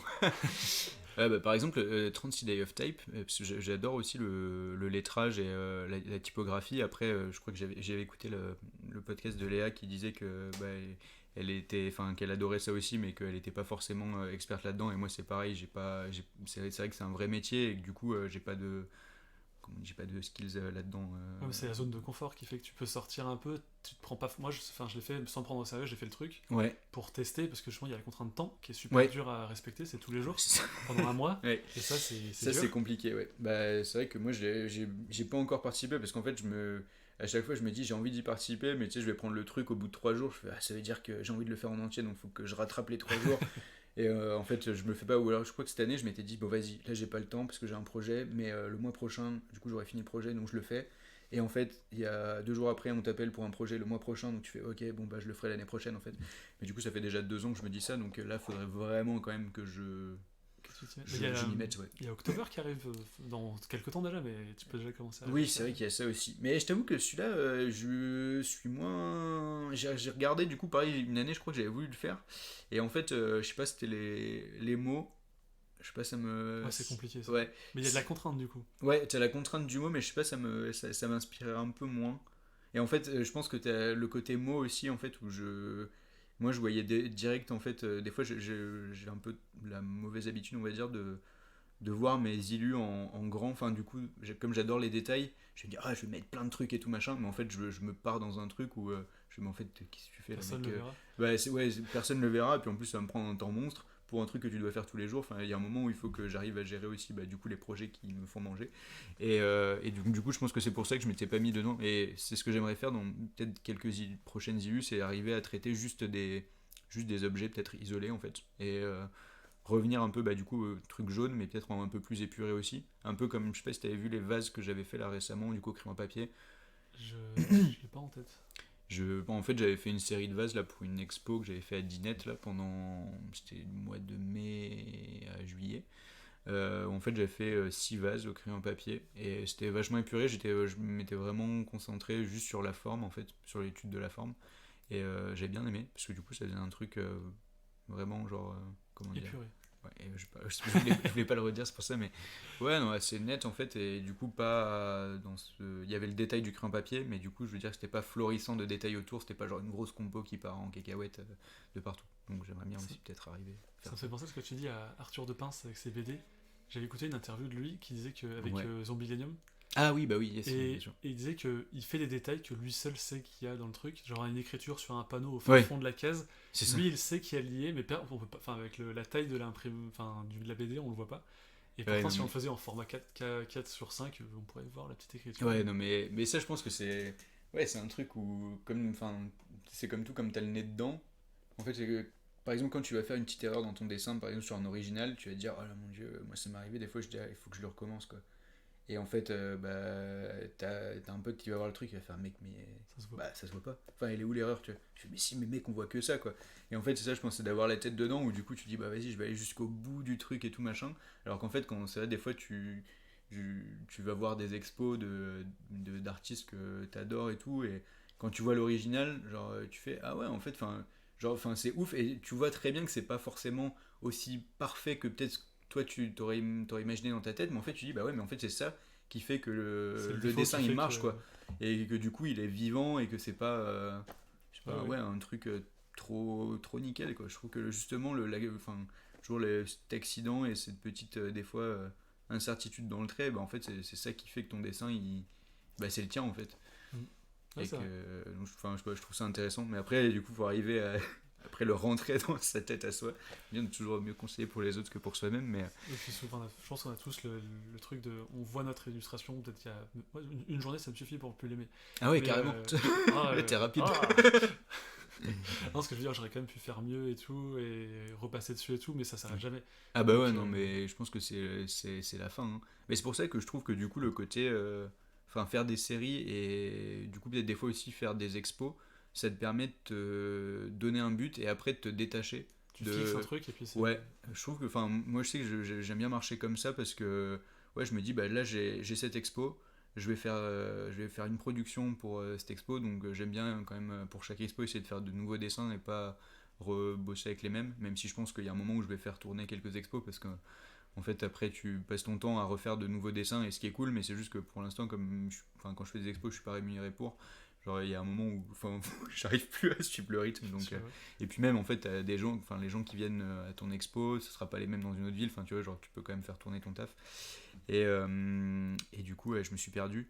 Mais ouais, ouais, c'est ça en fait. C'est que le côté de faire une expo, ouais, ça te donne ce but-là. Et en fait, de l'accrocher, de voir accrocher toute une série au mur, je trouve. Et de voir les gens en fait qui viennent le voir. Et donc, du coup, je pense que dès que quelqu'un d'extérieur voit ton travail, je pense que tu as ce côté-là où tu dis, bah là, en fait, il est fini. Parce que la personne, pour elle, elle l'a imprimé comme. Enfin, dans Ouais. sa tête, il est comme il est accroché. Et donc, tu te dis, en fait, ça sert à rien qu'après, moi, je revienne dessus. Parce qu'en fait, bah, il a déjà, entre guillemets, eu son enfin comment dire son avis, enfin son avis il est fait, et donc après à partir de là je trouve que ça te permet bah, de te dire ok ça j'ai fait, peut-être bah, des fois je trouve que t'es plus indulgent, du coup tu fais ah en fait c'était cool parce que t'as fait cet événement et ça c'est enfin la plupart du temps ça se passe quand même bien parce que les gens sont gentils et bienveillants et du coup tu te dis ah, bah c'est cool j'ai fait ça, bah maintenant je peux passer à autre chose, et je pense que c'est vraiment le fait de ouais, le donner à voir en fait, ça te permet de une espèce d'accouchement en fait, tu sais où tu dis ok c'est cool. C'est sorti sorti de mon bureau, c'est bon. C'est le contraire du syndrome George Lucas qui revient tous les ans ou presque sur Star Wars. Ah ouais. Il modifie un truc, Ok. il fait une correction d'image ou un peu de son qui change. D'accord. Ah ouais, je savais même pas ça, tu vois. Ah ouais. Ouais, non, Du je coup, savais le pas. premier Star Wars qui est sorti, Ouais. c'est plus le même. Si, c'est la même histoire, mais il y a des éléments qui changent, des Ah costumes, ouais. des trucs comme ça où Mais du coup, personne, enfin entre guillemets. faut être un puriste de ouf pour le Oui, voir. voilà, c'est ça. Ouais. Lui, il le sait, tu vois. Putain, Mais... c'est ouf. Ouais, je savais pas ça. Ouais, non. Bah après, je pense que ça. Après, ouais, on parle pas du même. Comment dire. Là, c'est un film, donc du coup, c'est vrai que c'est quand même plus. Ça va être fou parce que Entre revenir guillemets, ouais, sur voilà, un c'est ça. Ouais, moment bah et ouais. il se dit ouais ça c'est pas ouf, il ressemble à costume ou j'en sais rien mais Ouais, c'est chaud. ah c'est un autre niveau. Ah, Hein, vraiment c'est- jusqu'au boutiste, quoi, le mec. Mais c'est intéressant. Oui, mais après si personne le voit, Oui, bah ouais, bah tu te après, dis, c'est peut-être juste pour lui, il se sent bien, tu sais, qu'il puisse dormir le soir. Il se fait, allez. bah, 31, il a fait un truc là. Ouais, c'est ça. Putain, la trèche de moutarde là, merde. Comme dans Game of Thrones, c'est quand ils avaient laissé l'espèce de De cup gobelet, là. là. Ouais, c'est pas mal. Et alors du coup on passe de George Lucas à toi, enfin on revient. Yes. Et est-ce que t'as peut-être un ou deux projets qui vont sortir? Ouais, alors là en ce moment, ça c'est un projet que je fais en ce moment avec Christelle Rodeya, Ok. du coup, qui est une illustratrice de talent et qui bosse au crayon à papier. Et en fait, dans son atelier, il y a une personne qui a participé à du coup, à un projet qui s'appelle le Duo Book.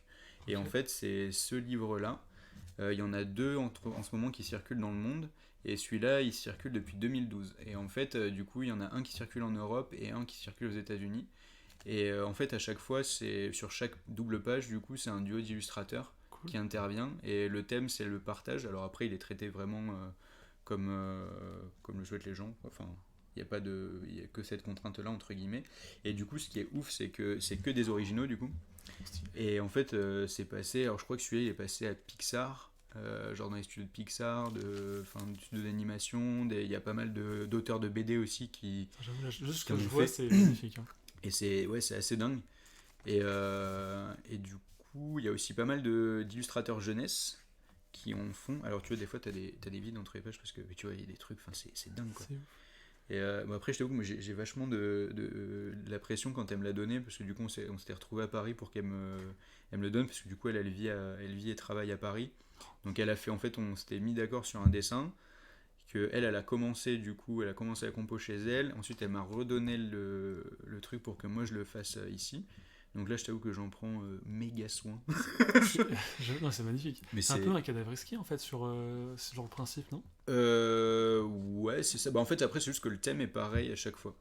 Mais en gros. Non, parce que vu que là, pardon. c'est Ah, la ici, page de. Attends, c'est laquelle? Droite? Non, gauche? ouais. C'est un illustrateur ou une illustratrice, et là, c'est quelqu'un d'autre. Non, en fait, ça dépend. En fait, c'est juste t'as une collaboration, mais après, c'est pas obligatoire que ça soit Sur la vraiment même marqué. page. Ok, d'accord. Ouais, des fois, ça peut juste. Je pensais que c'était vraiment deux, et du coup, ça faisait un collage entre les deux. Attends, en fait, je peux montrer dans ce sens-là. Donc là, on est sur une exclusivité mondiale, quoi. C'est ça. Et du coup, c'est assez fou. Et bah, pareil, je mettrai dans le. Il y aura peut-être un peu trop de liens, mais c'est pas grave en tout cas. On dirait une Mais photo. ouais, moi aussi, quand elle me l'a montré. En fait, elle me l'a montré en photo la première fois. Je fais, ah, il y a quelqu'un qui a fait un collage photo. Elle fait, non, c'est un original, c'est de la peinture. J'étais, ah, ok, d'accord. C'est assez fou. Et du coup, bah, dans les liens, vous verrez, il y a le site justement du projet du Books où on peut voir les illustrations et les illustrateurs qui ont participé C'est ouf. au projet. J'adore les projets comme ça. Je sais pas si tu vois, il y a des projets, je sais plus comment ils s'appellent, c'est un projet de cartes à jouer. Ouais, Et c'est des illustrateurs du monde entier qui font peut-être 4 ou 5 éditions. ok. Et tu peux les acheter soit en paquet de C'est cartes, pas le jeu d'essai de famille? Non, c'est jeu de cartes à jouer jeux de cartes à classique. jouer Ok, de trop base au truc. Et Yes. tu peux acheter aussi en planches prédécoupées. ok. Et j'en ai acheté une, mais j'ai plus le nom. Je le mettrai sûrement en description. Mais Ah bah ouais, carrément, ouais, c'est un parce truc, que ça c'est m'intéresse. Playing- Trop bien. Playing Arts, je crois. Ok, Et de temps en temps, il y a un artiste français aussi qui est pris. trop bien. Mais c'est. Putain, c'est ouf. génial. C'est- Et ils en c'est font trop- combien? Une fois par an ou un truc Je comme ça? crois que c'est une fois par an. Ils font ça en financement participatif. Ok, trop et bien. tu le reçois peut-être 2-3 mois après. Mais C'est stylé, hein. puis le niveau des mecs, enfin, ou des filles d'ailleurs, Ouais, c'est ouais, c'est oufissime. monstrueux. Franchement, c'est monstrueux. Ah, moi, je trouve ça dingue là de te dire, tu sais, que genre, t'as le truc qui est passé dans des mains. Enfin, même. C'est magnifique. Ouais, c'est assez fou. Mais celui-là, ça fait depuis 2012 qu'il tourne. Et d'ailleurs, je crois que j'ai vu qu'il y en a un. Alors, je pense, c'est pas celui-là du coup, mais l'autre qui tourne du coup aux États-Unis. Et je pense un peu plus loin qu'aux États-Unis du coup. Il y a Kim Jong-ji. Je sais pas si tu vois son travail. Je mettrai dans le lien de description aussi. Tant que tu mets C'est pas un mec Kim qui fait- Jong-un, ça va. C'est Kim Jong-ji, je crois. C'est comme ça. Et qui du coup, c'est un illustrateur de taré. Tu sais, qui te fait des. T'as peut-être dû voir des vidéos, parce que ça a pas mal tourné quand même de son taf. C'est le mec, il part juste au pinceau. Et il te fait des perspectives, tu sais, des personnages, mais direct en perspective au pinceau, et il te fait une scène entière, Normal. genre avec des perspectives fisheye et tout. Enfin, le mec, c'est un fou. Tu vois. Et du coup, il a participé à un des deux là. Ah ouais, non, mais j'adore. Bah, C'est mon inspiration, dingue, non, quoi. c'est fou. Ah bah ouais, non, mais c'est. Puis les c'est styles, c'est là où on impressionnant. voit vraiment que l'illustration, ça peut être n'importe quoi. Bah c'est ça en fait. Et du coup, tu vois, justement, par rapport à Instagram, là, pour le coup, là, tu passes dans des trucs que. Enfin, moi, j'avais pas vu depuis longtemps, tu vois. Et enfin, des choses que sur lesquelles je serais peut-être pas tombé, justement, sur Puis même Instagram. au niveau des trucs. Ah oui, du collage carrément là. Ouais, du coup. t'as du collage, ouais, t'as vraiment de tout, quoi. C'est assez fou. Ah ouais. Et en fait, là, du coup, pour ce projet-là, en gros, une fois que je pense que c'est quand il est rempli, donc là, ça va prendre encore un peu de temps, il est vendu aux enchères et en fait, tous les fonds, ils sont redonnés à une association caritative, en fait. Trop bien. Et, ouais, c'est assez dingue. Je reconnais le style. Là. Ouais. Et voilà, du coup, on a fait ça pour l'instant. Voilà, il me manque encore quelques détails à faire. Mais voilà. Trop le niveau de. Franchement, ouais, je trouve le niveau est ouf. Quoi. Parce que là, c'est pas fait du tout. Parce que là, je vois les deux côtés en même temps. Ouais. C'est pas fait par ordinateur, c'est à la main. Ah là, c'est tout à la main, ça, c'est du crayon Et papier. là, t'as fait du calque ou c'est vraiment c'est toi qui tac-tac. Parce que là, c'est la même chose hein, de chaque côté, on est d'accord. Ouais. Ouais, bah, en fait, non. Pardon. Non, c'est pas la même chose. Du coup, des fois, déjà, t'as les bâtiments qui sont pas pareils derrière. Non, mais les persos. les Ah, persos- les cheveux sont pas pareils. Ouais, les cheveux sont pas pareils. T'as. Bah, en fait, après, dans le traité, tu le vois, en plus, c'est Putain, pas c'est trop ouf. pareil. Et même, tu vois, les deux amphores, bah, en fait, elles paraissent pareilles, mais du coup, elles ont été faites du coup, bah, chacune à la main, donc il y a quand même des Oh, différences. C'est trop beau ça. Ouais, bah ça c'est Christelle là qui a fait, elle fait des fleurs Je te présente ton travail. Ça, c'est pas moi. Ah, ok. Ah ouais, non, mais son taf est vraiment ouf et c'est pour ça, enfin, je suis trop heureux de pouvoir participer à ça avec elle, quoi. Et c'est trop cool de sa part de m'avoir proposé ça. Et puis, il y a ton perso Pouxy. C'est ça, le Pouxy qui est là. Et ouais, non, et du coup, c'est cool, je trouve, nos deux styles, ils matchent bien ensemble. Et d'avoir se traité au crayon à papier, c'était assez cool, quoi. Voilà. J'adore, franchement, c'est stylé. Voilà, et puis après, pour les autres projets, qu'est-ce qu'il y a Peut-être que qui tu va refais les puces de Lilu, non? Du coup, je vais voir, parce que ça fait 2 ans d'affilée que je les ai faites, donc je vais voir si cette année je les refais, ou j'aimerais bien postuler à... Il y a la London Illustration Art Fair aussi, qui est un peu dans le même délire, mais du coup à Londres. Et je crois que ça tombe à peu près au même moment, donc là j'aimerais bien essayer de postuler à ça cette année. Et voilà, on va voir. Et puis après, pour les autres projets, ça sera plus. En fait, il y a quelques expos normalement qui vont arriver. Il y a une expo avec Antoine Bayargue. J'ai dit, à chaque fois, je dis mal son nom, mais du coup, on va dire Bengal Studio. Ok. Qui est un très bon pote aussi. Du coup, et faut aller voir son travail. On fait une expo ensemble en octobre et novembre, du coup, à Banc Public, qui est le nouveau La Bonne Planchette. Enfin, à la base, on devait enchaîner les expos. En fait, ils nous avaient contactés tous les deux indépendamment, mais ils savaient pas qu'on se connaissait. En fait, quand on s'est vu un moment, il fait ah bah toi aussi tu fais expo, bah trop bien. Bah en fait, on va faire une expo commune. Et du coup, on va essayer vraiment de bosser un vrai projet à deux et pour qu'il y ait vraiment une unité aussi sur les deux expos. Donc ça va être cool. Et puis après, il y a d'autres expos déjà qui sont calés. Il y en a une au Petit B Café, mais ça sera en janvier. Ok. Du coup, et ça c'est sur l'île de Nantes. J'ai pas encore le thème, donc voilà, mais je communiquerai pareil dessus. Et normalement, il y aura une autre expo aussi en février, mais je peux pas trop en dire plus pour le moment. Ah si, il y a un autre projet aussi, un très beau projet en plus, dont j'ai oublié de parler dans la foulée, mais qui est passé du coup déjà.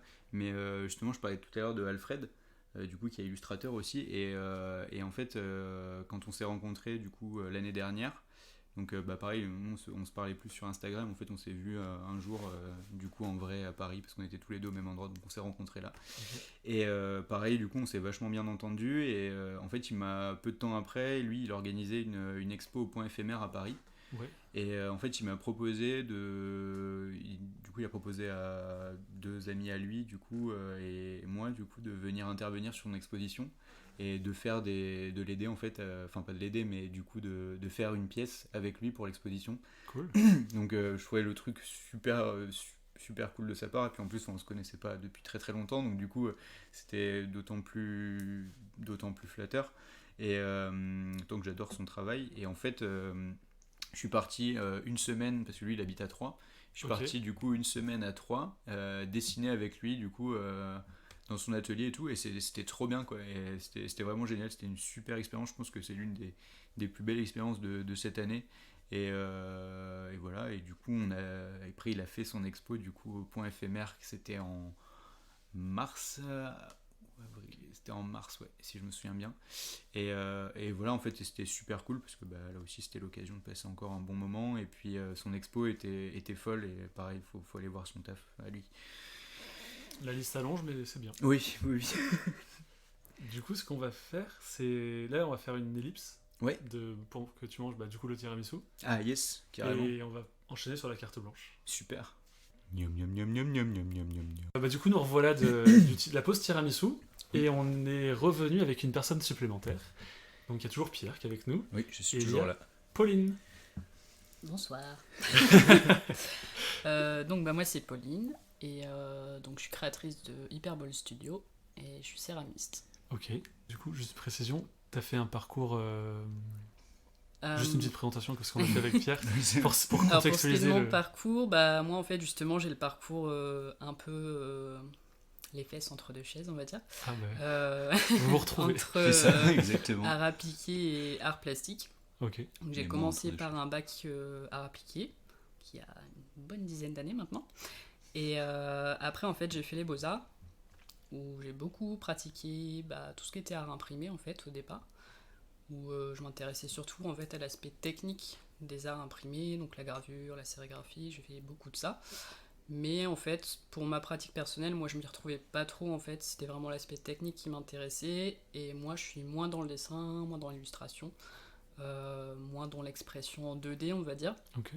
Donc en fait, bah, j'ai fait une petite échappée à l'Académie Royale à Bruxelles en Erasmus en 4e année de Beaux-Arts, où là j'ai fait que de la sérigraphie, où je me suis retrouvé un petit peu dans cette question de aplat de couleurs, question très épurée, travail au pochoir. Et puis finalement, je suis revenu pour ma 5e année aux Beaux-Arts pour retrouver ma pratique du volume. Et en fait, j'ai commencé à travailler la céramique à ce moment-là, donc en fin de cursus. Et en fait, j'ai retrouvé l'aspect technique qui me plaisait dans les arts imprimés au départ. Mais là, en fait, ça reliait et ma pratique du volume et l'aspect technique qui me plaisait, que j'avais pas au départ dans le travail du volume, où j'ai touché un peu au métal, au bois, à différents matériaux, mais il n'y avait pas le petit truc en fait qui me faisait que j'approfondissais vraiment tel ou tel type de technique ou tel type de matériau. Ok. Donc bah, j'ai poursuivi la céramique, j'ai fini les beaux-arts, et puis après j'ai refait un BTS de conception céramique en fait à Olivier de Serres. C'est là Ouais, comme ça, en c'est- fait. oui, Ouais. c'est ce que je disais, il y avait un Voilà, le point commun. cursus c'était pas trop dans l'ordre, mais du coup on s'est rencontrés là-bas avec Pierre après. Donc là, vous êtes là pour la carte blanche. Exactement. Vous faites ça en couple. C'est ça. Donc En je couple. cru comprendre que vous voulez parler de votre travail en commun. Ouais, carrément. Bah, du coup, c'est qu'en fait, bah voilà, donc on est en couple, on va dire, dans la vie, on partage la même maison. Mais du coup, en plus, bah, on a deux pratiques qui sont, bah, enfin, on va dire, différentes, puisque on bosse tous les deux sur deux médiums différents. On s'est rendu compte qu'en fait, ça serait cool qu'on collabore aussi sur des projets. Et donc là, on va essayer de. Moi, je vais essayer d'intervenir sur quelques céramiques de Pauline qu'elle aura faites en amont. Et puis après, peut-être plus tard aussi sur d'autres projets un petit peu plus complexes, des plus grosses formes. Voilà, non, en fait il y a un certain nombre de pièces sur lesquelles Pierre pourra intervenir. Moi je vais concevoir des pièces où je travaille beaucoup par moulage, donc ce sera de la réalisation en série, Ok. avec des supports identiques, mais sur lesquels Pierre va pouvoir intervenir différemment.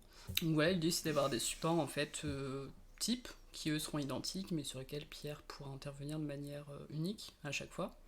Donc ce sera que des pièces originales du point de vue de l'intervention en fait. Donc là ce sera uniquement en termes de décor. Et après il y a d'autres pièces, d'autres projets qui seront en cours, sur lesquels nous on pensera tous les deux, en termes et de forme, de conception, plutôt de la pièce unique dans un premier temps, Mhm. où on sera entre l'objet et la sculpture. Moi je travaille beaucoup comme ça en fait, il y a toujours un aspect assez sculptural, très épuré, beaucoup d'aplats de couleurs unies. Et après, en fait, je tiens toujours à ce qu'il y ait un aspect quand même utile. Donc, d'où la question en fait de objet et sculpture en fait, d'être dans un entre-deux et voilà. D'accord. Donc la matière et l'immatériel, c'est ça? C'est ça un peu. Mais du coup, que j'essaye de revenir à la matière aussi, avec Pauline. Comme ça, je vais faire des originaux du coup sur des céramiques. Tu vois, ça rejoint aussi ce que je disais tout à l'heure, Ouais. à revenir sur de la pièce originale. C'est de la commande un petit peu, dans ce sens-là, de Pierre à Pauline. Non Non, c'est là, plus on une travaille collaboration. vraiment, Ouais. voilà, on va dire à 20 doigts Ouais. et à deux cerveaux. Ouais. Donc, on conçoit ensemble, en fait, on réfléchit à la conception ensemble. Et après, voilà, on a toute une phase de recherche. Des Comme prototypages. moi Ouais. j'ai pour mes volumes, que Pierre a aussi pour Mes ses illus. illustrations. Et en fait, on se rejoint tous les deux là-dessus. On prend le temps d'abord de mettre tout ça à plat, les formes, les couleurs. Et, trop cool. ouais. Et du coup, on fait vraiment tout. Comment dire enfin, c'est sûr que Pauline aura toujours la partie plus technique au niveau de la céramique et moi plus peut-être sur le dessin. Mais ce qu'on essaye vraiment de faire, c'est aussi tous les deux, enfin chacun de sortir de sa zone de confort et du coup d'aller voir un petit peu au-delà de notre pratique quotidienne. Et du coup, cette collaboration, c'est là aussi où c'est intéressant, c'est que ça nous permet vraiment d'explorer en fait et d'enrichir aussi notre univers personnel. Et voilà, c'est super intéressant. Et du coup, là, on a fait une première expo tous les deux, d'ailleurs, il y a quelques temps de ça, à la conciergerie de la Beau-de-Quartier, au Mail du Front Populaire. Je l'ai vu sur Instagram, c'est ça? Ouais, c'était l'exposition Forme, du coup, qui s'appelait Forme. Et en fait, bah, voilà, c'était cette première collaboration tous les deux où on avait fait des sérigraphies et des pièces du coup en céramique. Qui se répondait? Ouais, Ok. en fait on est allé en Grèce il y a quelques temps, en avril 2019, pour l'anniversaire de Mademoiselle. Et ça tombait bien. Et du coup, en fait, on a fait. Là-bas, on a chopé, on a fait pas mal de photos, on a un petit peu dessiné. Et du coup, quand on est revenu, on a créé, en fait, à partir de tout ce qu'on avait, comment dire, chopé sur le terrain, entre guillemets, toutes les informations, on a créé une espèce de répertoire de formes du coup qu'on a appliqué du coup d'abord à des formes en céramique qu'on a découpé en fait dans des plaques que Pauline avait préalablement préparées, du coup des plaques de taille uniforme, et en fait on a découpé les formes dedans. Et après, une fois qu'on avait nos petits modules en céramique, et ben du coup on a pris les mêmes modules, donc les mêmes formes qui nous avaient permis de faire ces petites architectures en céramique, et on les a appliquées à de la sérigraphie. Donc du coup, on est venu sérigraphier ces formes-là, mais plus dans une optique de contenant, en fait, où ça représentait des vases. Ok. Et en fait, on retrouvait les deux mêmes, comment dire, les mêmes répertoires de formes sur les deux rendus, mais avec des. En 2D, en 3D. Ouais, voilà, c'est Ouais. ça. Mais sauf que du coup, il y en a un qui était vraiment les micro-architectures, qui étaient pensées du coup plus pour de l'archi, et les sérigraphies qui étaient pensées plus pour du vase, alors que. Voilà, enfin, du coup, c'était intéressant de jouer sur cette dualité en fait. De même forme, à partir de même forme, de pouvoir créer un langage différent et du coup un rendu différent. Ah, c'est cool. Et vous avez la même vision, entre guillemets, quand vous regardez quelque chose, vous voyez la même chose ou il y a des différences? La plupart du temps, on a quand même pas mal de points communs, mais du coup, là où c'est le plus intéressant, c'est justement peut-être quand ça va diverger un peu, parce que c'est là où il y a vraiment un questionnement qui va arriver, et peut-être du coup une réflexion qui va s'établir, genre on se dit, ah bah tiens, si là il y a un truc qui, justement, on n'est pas d'accord, on voit pas la même chose, on va justement travailler là-dessus pour voir qu'est-ce qu'on peut en faire en fait, de cette divergence-là. Parce que je pense que c'est comme dans tout débat, tu vois, si tu mets deux personnes qui ont le même avis dans une pièce, c'est c'est se lancer des fleurs et puis dire ok c'est cool, et ça avance pas, alors que justement quand ça frictionne un petit peu, c'est là où tu dis il y a peut-être un truc cool à créer.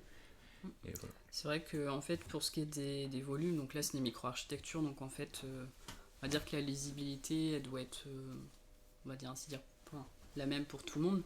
Là, d'autant qu'on expliquait clairement que l'exposition était inspirée de la Grèce et de Santorin. Donc on reprenait vraiment les rythmes, les couleurs, on reconnaissait le bleu et le blanc typique. Ah, c'est cool.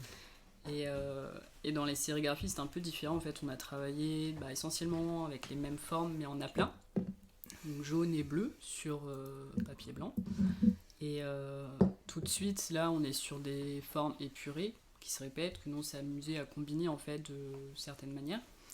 Et là, c'est vrai qu'en fait, si on laisse juste les formes appliquées sur le papier purement et simplement, ça reste hyper ouvert à l'interprétation. Donc ça peut être... moi, j'aurais toujours tendance à y voir du volume, en fait. Ok. Donc soit du volume, mais un peu sous forme de plan. Donc ça peut être des vases, des architectures. Mais voilà, Pierre est venu réintervenir aussi dessus de manière originale. Donc avec des illustrations créées en papier. Et là, pour vraiment inciter aussi la lecture vers ce que nous on voyait, donc les jarres, qui là en fait sous forme à plat, colorée, simplement en 2D sur papier, nous amèneront aussi potentiellement par la suite à réinterpréter ces formes-là en vrai 3D, en du coup, volume céramique. réel et en grand format. Donc ça serait le projet pour la suite. Cool. Du coup, vous allez faire un Insta commun pour ce genre de projet-là? Ouais, alors justement, ça aussi c'est en On y réflexion. réfléchit. On a déjà un nom, normalement, ça change pas trop. Mais c'est juste qu'on attend, en fait, on veut pas mettre la charrue avant les bœufs, et on attend vraiment parce que là c'est encore au stade de réflexion, même s'il y a déjà cette première expo qui a vu le jour, mais je pense qu'il y a quand même pas mal de choses encore à tester, en fait, et on a vraiment envie d'expérimenter avant de, du coup, se lancer, entre guillemets, dans la communication d'une vraie identité, en fait, tous les deux, déjà, nous, bien la trouver pour que ça soit cohérent dès le départ, quoi. Vous dites que c'est en complémentarité. C'est la 3D qui vient avant la 2D?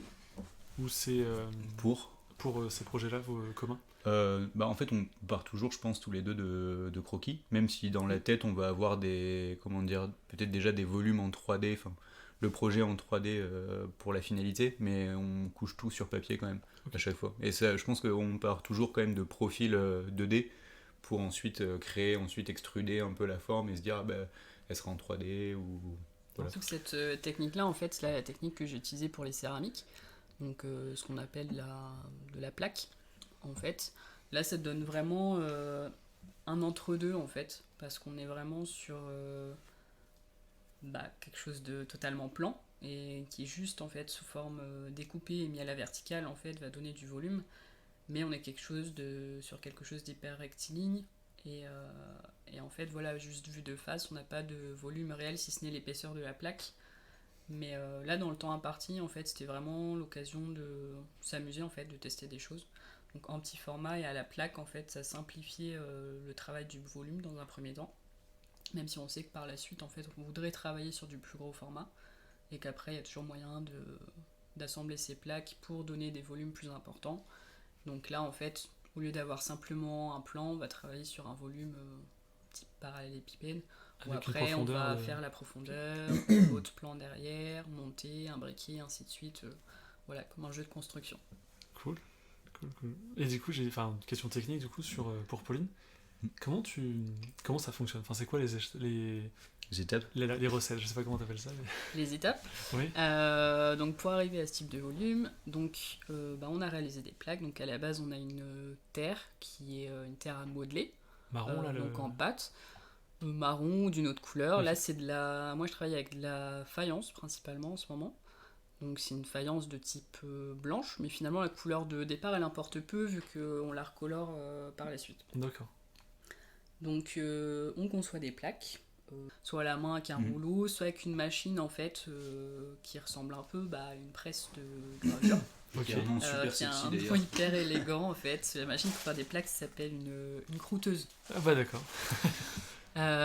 Donc avec cette fameuse croûteuse, on peut faire des petites, des moyennes, des grandes plaques de l'épaisseur en fait dont on a besoin. Ouais, Et c'est vraiment donc, les rouleaux qui font l'épaisseur du. Voilà. Ok. Donc on peut gérer la hauteur du rouleau et comme ça après, donc la terre elle passe entre deux bandes de tissu, on la passe plusieurs fois jusqu'à avoir l'épaisseur qu'on veut pour simplifier les choses.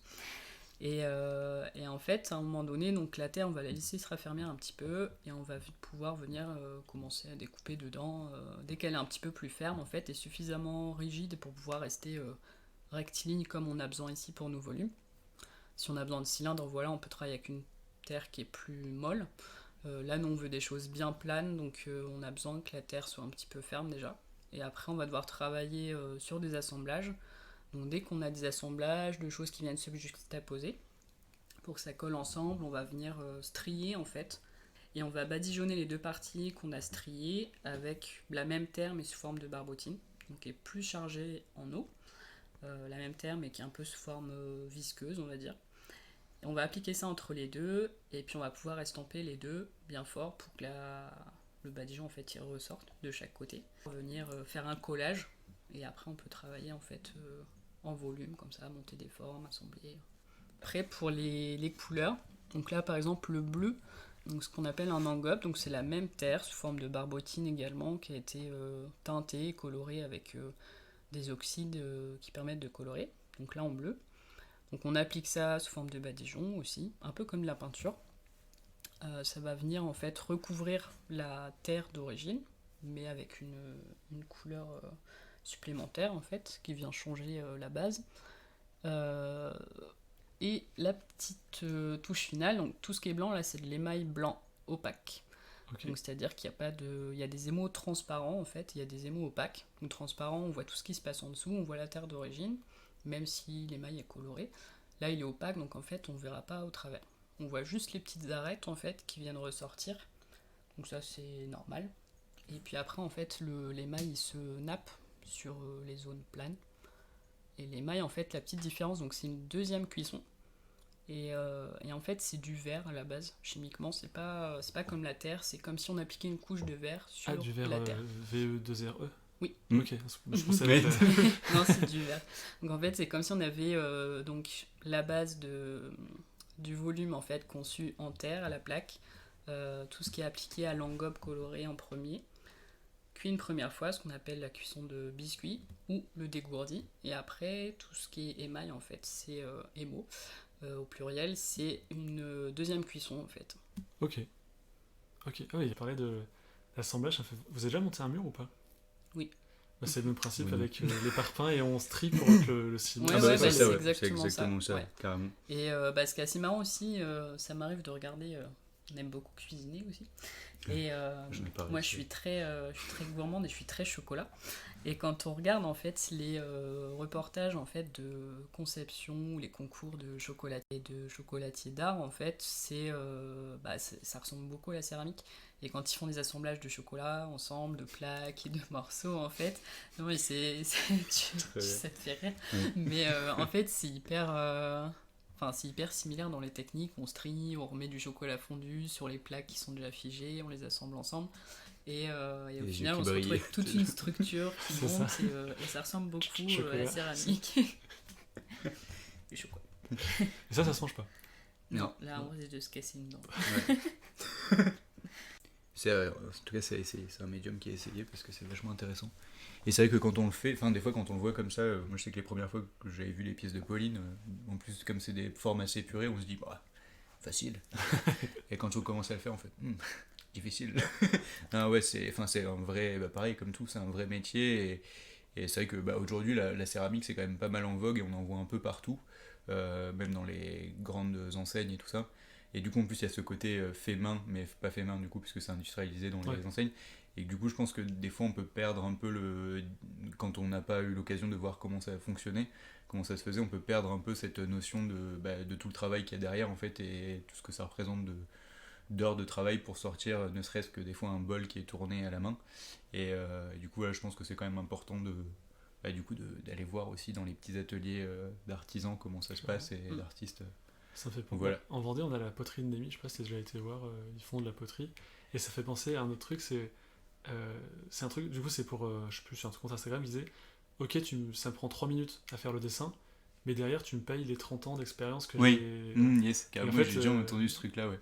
Ok, ça te prend 3 minutes maintenant, mais ça fait déjà quelques années Oui, que je m'exerce. c'est que ça fait j'ai mis 30 ans pour que ça me prenne 3 minutes. C'est ça. Il y a un savoir-faire derrière et là sur le tournage c'est souvent le cas en fait. Il y a le côté un petit peu magique où les gens regardent beaucoup de vidéos sur YouTube, etc. Et en fait il y a le côté magique où en 2 secondes ça monte tout seul, etc. Mais voilà, ça monte pas tout seul en fait. Il y a un savoir-faire derrière, de l'expérience et puis ça s'apprend clairement pas en 2 secondes. Ouais. Ça paraît hyper facile et puis souvent quand les gens essayent se rendent compte que c'est pas si évident, qu'il va falloir pas mal d'heures de rater pour arriver à sortir quelque chose de correct.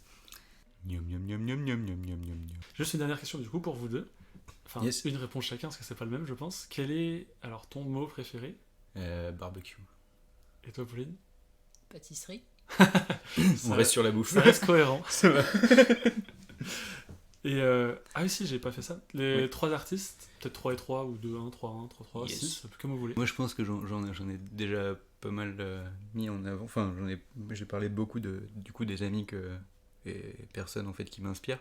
Et du coup, je voulais peut-être aussi rajouter du coup Julien Roland, enfin Périnan, du coup qui est un taf très intéressant et très bon illustrateur et du coup qui bosse sur Nantes aussi. Du coup Monsieur Lo, j'en ai parlé aussi, mais lui qui est plus dans le lettrage. Et puis il y a aussi Rister, le travail de Rister et de Boku, qui sont de très très bons mecs. D'accord, tous ces Boku et Rister, ouais, mais en fait je te filerai les liens, je pense que j'en ai oublié, donc je te refilerai d'autres. Mais ouais, mais on a beaucoup d'amis et on a trouvé pas mal de gens talentueux et c'est ça qui est inspirant aussi et c'est pour ça que c'est cool. On en revient au truc que je disais tout à l'heure, ce métier, parce que tu rencontres tellement de gens inspirants et qui te font avancer et ouais, ça fait une espèce de grande famille, quoi. C'est cool. On fera un top 100 des recommandations de Pierre. C'est ça. Trop bien. Ah, mais ouais. Mais il y a trop de gens talentueux, on peut pas, c'est dur. Choisir. Et toi? Moi, sur les personnes inspirantes, là, on reste sur un peu les restes des beaux-arts, mais sur tous mes débuts en céramique, en fait, ils ont été beaucoup entourés par Ettore Sottsass, en fait, qui est un peu dans le même questionnement en fait, on ne sait pas trop s'il est artiste ou s'il est designer. C'est un peu là où je me situe. Et en fait, il fait des magnifiques volumes très épurés en fait, qui sont à cheval entre la sculpture et l'objet. Et donc c'est un artiste italien à la base, donc décédé maintenant, et fondateur en fait du groupe Memphis, qui en termes de motifs et de couleurs aussi en fait est très inspirant. Et donc, lui, je pense qu'il serait tout à fait en tête de liste. Ok. Après, il y en a un autre. Là, c'est vraiment plus pour la question du module, des volumes, de la composition en fait. Sur le moulage, il y a plein de questions qui reviennent avec cet artiste-là. Il s'appelle Alan McCollum. Et en fait, il travaille énormément par modularité. Bon, il en met. Là, on est sur du jusqu'au boutiste en fait. Il réalise toutes les probabilités possibles en fait de composition, où il va générer un certain nombre de petits modules au départ. Et après, en fait, avec ces petits modules de base, un peu comme notre répertoire de formes, où nous on s'est amusé librement à composer des images, mais lui en fait il va vraiment établir toutes les compositions possibles entre tous ces modules et générer toutes les probabilités qui étaient possibles. Voilà, donc après ça donne des énormes installations en couleur ou en matière brute. Donc c'est des petits objets, par exemple il y a la série des Plaister Surrogates, donc qui sont réalisés en plâtre à la base, et en fait si on va voir les petits volumes au départ, on va reconnaître des formes existantes desquelles il s'est inspiré, voire qu'il a moulé en direct. Donc ça va être par exemple des petits lots d'ampoules, des petites parties moulées de tel objet. Et en fait, on va reconnaître des parties existantes, mais qui ont été découpées et morcelées. Okay. Et en fait, une fois assemblées, en fait, on se retrouve avec tous ces petits modelages qui peuvent peut-être tenir dans une main. Sauf qu'en fait, il y en a des milliers, et que ça peut prendre la surface de tout un stade. Et en fait, d'un point de vue d'ensemble, comme ça, en fait, toutes les pièces sont les mêmes. Et en fait, si on va voir chacune les unes après les autres, en fait, toutes les pièces sont uniques. Et juste traitées de la même manière, en fait, ça peut être par exemple un fini avec un rouge laqué, où toutes les pièces sont finies de la même manière, mais en fait chaque pièce est unique dans l'ensemble. Voilà. Et après un troisième, ça va être une série, ça va être les photographes en fait, simplement. Ça va compléter un peu la question du travail en série, du volume. Là plus d'un point de vue brut en fait. Je m'intéresse aussi beaucoup dans la série, dans la suite volume, la suite logique, c'est l'architecture. Je m'intéresse beaucoup à l'architecture aussi. Et en fait, là, ce qu'on retrouve dans le travail des Becher, oui. Qui travaillent énormément en série et qui répertorient aussi tout type d'architecture, mais on va dire désuète, qui étaient amenées à être détruites. Donc que ce soit des châteaux d'eau, des anciens silos, des choses comme ça. Voilà, c'est un travail qui m'a beaucoup marqué aussi. Et qui continue de m'inspirer dans l'architecture, le volume en général, m'inspire énormément aussi. Très bien.